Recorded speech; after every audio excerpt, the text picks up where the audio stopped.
أما بعد فأعوذ بالله من الشيطان الرجيم بسم الله الرحمن الرحيم قال الله تبارك وتعالى في كلامه المجيد ما كان محمد أبا أحد من رجالكم ولكن رسول الله وخاتم النبيين وكان الله بكل شيء عليما صدق الله العظيم وصدق رسوله النبي الكريم الأمين ونحن على ذلك لمن الشاهدين والشاكرين والحمد لله رب العالمين۔ محترم سامعین کرام، آپ حضرات جانتے ہیں کہ پچھلے جمعے میں ختم نبوت کے حوالے سے قرآن پاک سے دلائل دیے گئے تھے۔ کچھ حصہ جو باقی رہ گیا تھا کہ ختم نبوت پہ جو میں نے آپ کے سامنے آیت مبارکہ تلاوت کی ہے، اس کا جو ترجمہ قادیانی حضرات کرتے ہیں، اس پہ کچھ اشکالات، ان کے کچھ جوابات آپ کے سامنے ہو جائیں، تاکہ آپ کے سامنے اگر کوئی اسی آیت کو لے کے کوئی قادیانی بکواس کرے بھی تو آپ کو معلوم ہو کہ اصل تحقیق کیا ہے۔ دیکھیں، خاتم النبیین کا مطلب میں نے بیان کیا تھا آپ حضرات کے سامنے کہ اس کا مطلب یہ ہے کہ حضور علیہ الصلاۃ والسلام پہ نبوت ختم ہو چکی ہے، اب آپ کے بعد کسی کو نبوت عطا نہیں کی جائے گی، کوئی نیا بندہ اب نبی نہیں بنے گا، کسی نئے آدمی کو نبوت عطا نہیں کی جائے گی، نبوت کا سلسلہ جو ہے یہ ختم ہو چکا ہے۔ امام راغب اصفہانی رحمۃ اللہ علیہ نے اپنی لغت میں ایک بڑی زبردست بات لکھی ہے، مفردات القرآن۔ امام سیوطی رحمۃ اللہ علیہ نے بھی اس کی تصحیح کی ہے۔ تو یہ کتاب خاتم النبیین لأنہ ختم النبوۃ ای تممھا بمجیئہ، کہ اس کا مطلب یہ ہوا کہ آن حضرت صلی اللہ علیہ وسلم کو خاتم النبیین اس لیے کہا جاتا ہے کہ آپ صلی اللہ علیہ وسلم نے نبوت کو ختم کر دیا ہے، یعنی آپ صلی اللہ علیہ وسلم نے تشریف لا کر فرما دیا کہ آپ کے بعد اب کوئی نبی نہیں آئے گا، نبوت کو ختم کر دیا آپ علیہ الصلوۃ والسلام نے۔ لسان العرب عربی کی بہت بڑی لغت ہے، بڑی مشہور کتاب ہے، تو اس میں بھی فرماتے ہیں خاتمہم و خاتمہم آخرہم عن اللحیان و محمد خاتم الانبیاء صلی اللہ علیہ وسلم علیہ الصلوۃ والسلام، کہ حضور علیہ الصلوۃ والسلام جیسے خاتم القوم کا مطلب ہوتا ہے قوم کو ختم کر دینے والا، مطلب قوم کا آخری آدمی۔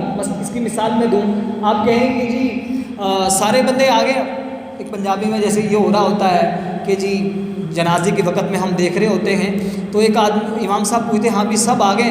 ہاں جی کہتے سارے آ گئے نے جی، یعنی آخری آدمی جب آتا ہے کہتے ہیں اے بندہ آخری ہے جی، سارے آ گیا، مطلب اس کے بعد اب لوگ جنازہ پڑھنے کے لیے کوئی باقی نہیں رہا، جتنے لوگ جنازے کے لیے آئے تھے وہ آ چکے ہیں، مطلب یہ ہوتا ہے نا۔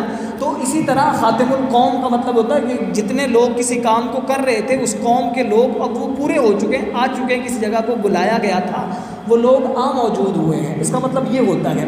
اب اس کو ہم عام اگر آسان الفاظ میں لیں، خاتم النبیین کے اسی معنی کو لیں تو خاتم النبیین کا مطلب بھی کہ جتنے لوگوں کو نبوت عطا کی جانی تھی ان میں آخری نبی حضور علیہ الصلوۃ والسلام ہیں، ان کو نبوت عطا کی جا چکی ہے، ان کو نبوت عطا کی جا چکی ہے۔ یہ خاتم المہاجرین کا لفظ یعنی ہجرت کرنے والوں کو ختم کر دینا۔ اب اس کا مطلب کیا ہوگا کہ جتنے لوگ ہجرت کرنے والے تھے، یہ جو آخری بندہ ہجرت کر کے آیا ہے، اس کے بعد ہجرت کرنے والوں کا جو سلسلہ تھا وہ ختم ہو چکا ہے۔ اب اگر کوئی ہجرت کرتا ہے تو اس کی ہجرت وہ جو حضور علیہ الصلوۃ والسلام کے زمانے میں ہجرت ہوئی تھی اس اعتبار سے اس کی ہجرت نہیں مانی جائے گی، یعنی وہ جو ثواب وہ ساری چیزیں تھیں وہ نہیں ہوگی۔ ہاں ہجرت کرتا ہے یہ الگ بات ہے، لیکن وہ جو ثواب تھا وہ نہیں ملے گا۔ خاتم المہاجرین کا مطلب یہ تھا۔ لیکن قادیانی کیا کرتے ہیں؟ قادیانیوں کا سب سے بڑا جو پوائنٹ ہوتا ہے وہ کہتے ہیں جی کہ قادیانی نے خود جو ترجمہ کرتا ہے خاتم النبیین کا مطلب ہے کہ حضور علیہ الصلوۃ والسلام کی کامل اتباع کرنے کے بعد کوئی بھی بندہ نبی بن سکتا ہے، نعوذ باللہ من شر ذالک۔ الفاظ کیا بولتے ہیں کہ حضور علیہ الصلوۃ والسلام کی کامل اتباع کرنے کے بعد کوئی بھی بندہ نبی بن سکتا ہے، کوئی بھی ہوگا جو حضور کی پوری اتباع کرے گا وہ حضور کے جیسا نبی بن جائے گا، وہ حضور کے جیسا نبی بن جائے گا۔ تو اللہ ہمارے ختم نبوت والے بھائیوں کو مزید ہمت طاقت عطا فرمائے۔ وہ لوگ بڑی عرق ریزی سے مرزا قادیانی کی کتابوں کا مطالعہ کرتے ہیں، پھر ان کے خلاف دلیل دیتے ہیں، اور دلیل سب سے بڑے مزے کی دلیل وہی ہوتی ہے جو ان کے گھر کی دلیل ہو، ان کے خلاف ہو جائے۔ روحانی خزائن قادیانی کی کتاب ہے، اس کی 22ویں جلد میں قادیانی مرزا غلام احمد قادیانی خود لکھتا ہے کہ میں ماں کے پیٹ سے نبی تھا، جب میں پیدا ہوا تو میں ماں کے پیٹ میں ہی کیا تھا؟ نبی تھا۔ اچھا، اب یہ کیا تفسیر کرتے ہیں کہ حضور کی اتباع کرنے کے بعد کامل نبی بنا جا سکتا ہے؟ کیا تھا؟ نبی تھا۔ ماں کے پیٹ میں کوئی کسی کی اتباع نہیں کرتا، وہاں تو چھوٹا بچہ اتباع کرے بھی تو اتباع کے قانون لاگو نہیں ہوتے اس پہ۔ وہ کیا کہہ رہا ہے کہ میں ماں کے پیٹ میں نبی تھا اور اتباع کے بعد نبی بن سکتا ہے۔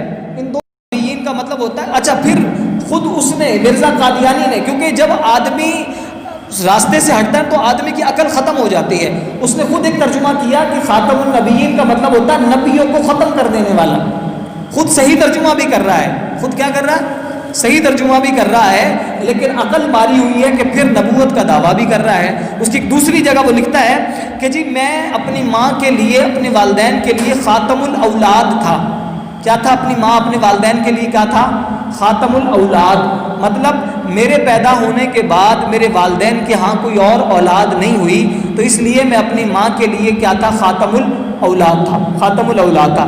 اچھا، اب ہم اس کی باتوں کا جائزہ لیتے ہیں کہ ایک طرف یہ کہہ رہا ہے کہ جی حضور کی کامل اتباع کر کے، حضور کی کامل اتباع کر کے بندہ کیا بن سکتا ہے؟ نبی بن سکتا ہے۔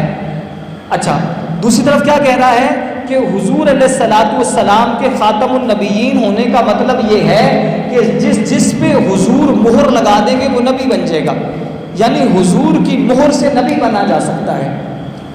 دلائل ہیں، تھوڑے جلدی سمجھ میں نہیں آتے لیکن توجہ سے سننے والے، کہ حضور کی مہر سے نبی بنا جا سکتا ہے۔ ہم اس سے پوچھتے ہیں تم کہتے ہو کہ تم خاتم الاولاد ہو، مطلب یہ ہے کہ تمہاری خاتم الاولاد مطلب اولاد کو ختم کر دینے والا، تو یہ بھی مہر ہوئی نا تمہارے پاس، تو تمہارے وجہ سے تمہارے اور بھی لوگ تمہاری ماں باپ کی اولاد بن سکتے ہیں۔ میں فرض کرو ایک بات کرتا ہوں، میں اپنی ماں کی آخری اولاد ہوں، ایک بات کرتا ہوں، تو کیا خیال ہے میرے بعد میں کسی کو بھی کہوں گا کہ تم میری وجہ سے میری ماں باپ کی اولاد بن جاؤ گے؟ ایسا ہو سکتا ہے؟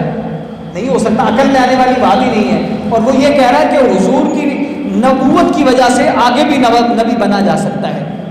ہمیں تو یہ بات سمجھ، یہ تو بات عقل سے بالا تر ہے۔ ایک طرف تم کہتے ہو کہ نبی آخری یہی ہے، اس کا مطلب یہ کہ آخری نبی ہے، اور دوسری طرف کیا بکواس کرتے ہو کہ حضور کی وجہ سے دوسرے لوگوں کو نبی بنایا جا سکتا ہے۔ اللہ عالم تمہاری کون سی بات کو سچا مانے؟ ویسے تو ہو ہی جھوٹے، جو سچ بھی کہہ رہے ہو تو وہ بھی تمہارے نزدیک جھوٹ بھی ہے۔ اور اگر ہم اس بات کو لیں بھی تو پھر بھی ایک اور وجہ ہے کہ اگر وہ یہ کہتے ہیں کہ حضور کی وجہ سے اور بھی نبی بن سکتے ہیں، تو پھر اس کا مطلب یہ ہے کہ تم مرزا قادیانی کو آخری نبی کیوں مانتے ہو؟ سوال یہ اٹھتا ہے کہ تم مرزا قادیانی کو آخری نبی کیوں مانتے ہو؟ تم یہ کہتے ہو کہ اگر حضور کی اتباع سے نبی بن سکتے ہیں پھر تو اور بھی بننے چاہیے، تم یہ کہتے ہو نہیں، بس یہ اکیلا ہی ہے جو حضور کی اتباع کر کے نبی بن جائیں گے، باقی کوئی اور ایسا نہیں کر سکتا۔ یہ کہاں کی لاجک ہے؟ اور اہل علم لوگوں میں دلیل کا ہونا ضروری ہے۔ اگر آپ کے پاس دلیل نہیں ہے تو پھر آپ اہل علم نہیں ہیں۔ اہل علم لوگوں کے ہاں وہ کامیاب اور عزت پاتا ہے جو اس کے پاس دلیل ہو، اور جس کے پاس کوئی دلیل نہ ہو وہ ذلیل تو ہو سکتا ہے، اہل علم لوگوں میں بیٹھنے کے قابل نہیں ہو سکتا، جیسے کہ یہ ہو رہا ہے۔ اچھا، اگر اس کی ایک اور دلیل ہے کہ اگر ہم یہ سوچ لیں کہ خاتم النبیین کا مطلب حضور علیہ الصلوۃ والسلام کی کامل اتباع لیا جائے، تو پھر حضرت آدم علیہ السلام، حضرت عیسیٰ تک جتنے نبی آئے ہیں، تو پھر ان کی جو نبوت ہے یا ان کے آنے کا مطلب جو خاتم کا مطلب ہے، یہ پھر خلاف عقل ہو جائے گا۔ خلاف عقل ایسے ہو جائے گا کہ اگر ہم یہ لیتے ہیں کہ حضور کی وجہ سے دوسرے لوگوں کو نبوت، ان کی جتنی کتابیں پڑھ کے دیکھ لیں، ایک سے ایک بات ان کی ایک دوسرے کے خلاف نظر آتی ہے۔ کسی کتاب میں یہ کچھ کہہ رہا ہوگا، پھر اسی دوسری کتاب میں یہ کوئی اور بکواس کر دے گا، اپنی ہی بات کی تردید کر دے گا اور کہیں اپنی بات کو ثابت کر رہا ہوگا۔ ہم اکثر قادیانی جو ان کے ماننے والے جو بڑے اپنے آپ کو سمجھتے ہیں، ہم اکثر انہیں کہا کرتے ہیں تم ایسا کرو، علم کا میدان سجاؤ، علم کا میدان سجاؤ اور پھر ہم سے مناظرہ کرو۔ اور مناظرہ ہم یہ نہیں کہتے، ہم اس کو نبی کو مانتے ہی نہیں ہیں تو ہم ختم نبوت پہ مناظرہ کیا کر لیں؟ ہم ایسے کرتے ہیں، تم ایسا کرو، تم قادیانی کے اچھے اوصاف، نبی جو ہوتا ہے نا بہترین اوصاف کا مالک ہوتا ہے، تم قادیانی کی ذات پہ بات کر لو، ہم اپنے نبی کی ذات پہ بات کرتے ہیں اور تم ان کی اس پہ بات کر لو، پھر دیکھتے ہیں جو کہ پنجابی کی ایک بڑی اچھی مثال ہے، دیکھ تماشا کیڑی دا تے گنا کیویں پیڑی دا، پھر یہ ہے مزہ ہے نا جب آمنے سامنے بیٹھے پھر کرتے ہیں۔ لیکن وہ کہا تھا کہ نہ خنجر اٹھے گا نہ تلوار ان سے، یہ بازو میرے آزمائے ہوئے ہیں، یہ زہر کا پیالہ پی لیں گے، لیکن کبھی بھی قادیانی اپنے جس کو یہ نبی مانتے ہیں اس کی ذات پہ بات کرنے کو تیار نہیں ہوں گے۔ اور حالانکہ ہمارے حضور علیہ الصلوۃ والسلام کے بارے میں ہمارے جو عقائد ہیں، ہم یہ کہتے ہیں کہ بلکہ حفیظ طاہر نے بڑی اچھی بات کہی تھی کہ قلم ہے آبلا پا مدح باقی ہے، عمر ہوئی تمام مدح باقی ہے، تا عمر بزرگی توئی قصہ مختصر، بعد از خدا بزرگی توئی قصہ مختصر، کہ حضور علیہ الصلوۃ والسلام وہ ذات ہیں کہ ہم نے ورق ختم ہو گئے، ورق تمام ہو گئے، قلم آبلا پا ہو گیا۔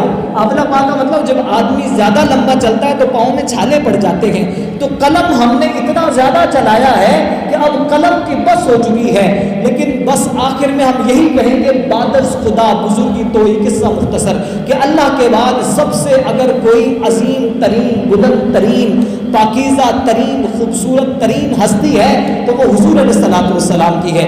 تم آؤ نا، تم بھی کہو اس بات پہ، اگر تمہارے اندر یہ پانی ہے اور تم مانتے ہو اس کو نبی اور اس کے اندر اتنے اوصاف مانتے ہو، آگے جب ہم اس کے اوصاف پہ بات کریں گے نا انشاءاللہ، اگلا انشاءاللہ ایک دو جمعے ہم اس کے اوصاف پہ بھی بات کریں گے، اس کے اوصاف کیا تھے، تو پھر آپ مانیں گے کہ یہ جس کو نبی مانتے اس کی باتیں سن کے ہنسی آتی ہے آدمی کو، اور نبی کی باتیں سن